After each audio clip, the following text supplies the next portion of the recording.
Ministri i Mbrojtjes në Këshillin e Ministrave të Bosnjë-Hercegovinës, Đukan Helez, ka komentuar kthimin e papritur të presidentit serb Aleksandar Vučić nga Shtetet e Bashkuara të Amerikës për siç thuhet për probleme shëndetësore. Helez thotë se ndryshe nga presidenti serb Aleksandar Vučić, ai nuk ka dhimbje koke këtë ditë. Unë besoj se nëse do të më kishin dëbuar nga Shtetet e Bashkuara, do të isha i sëmur, thotë ai.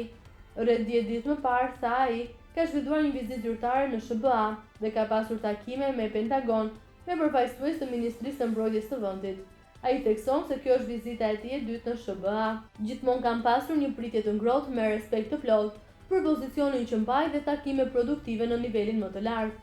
Secila prej vizitave të mia ka rezultuar në thellimin e bashkëpunimit, projekte konkrete për forcat e armatosura të Bosnjë-Hercegovinës dhe mbështetje për sovranitet, pavarësinë dhe integritetin e Bosnjë-Hercegovinës, thotë Helez.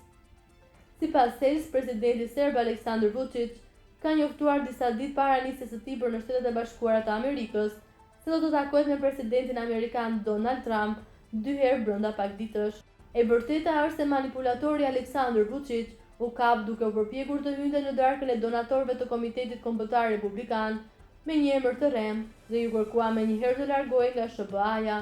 E thënë thjesht, Vučić me një emër të rrem ishte i gatshëm të paguonte një shumë të madhe parash për të puthur dorën e Donald Trump dhe në vend të kësaj puthej shumë shpejt derën e Donald Trumpit në SBA.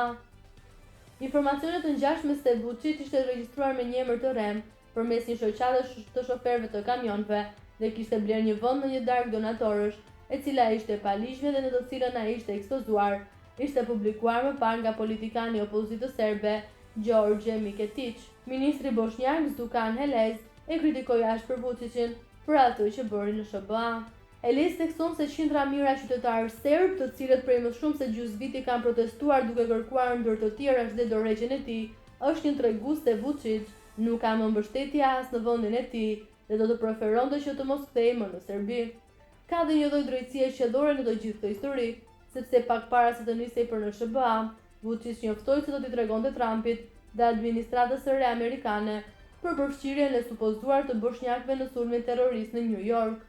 Duket se ai mund të kishte thënë gënjeshtrat e tij vetëm në pritjen e rezistencës së Trump, përfundoi Helez.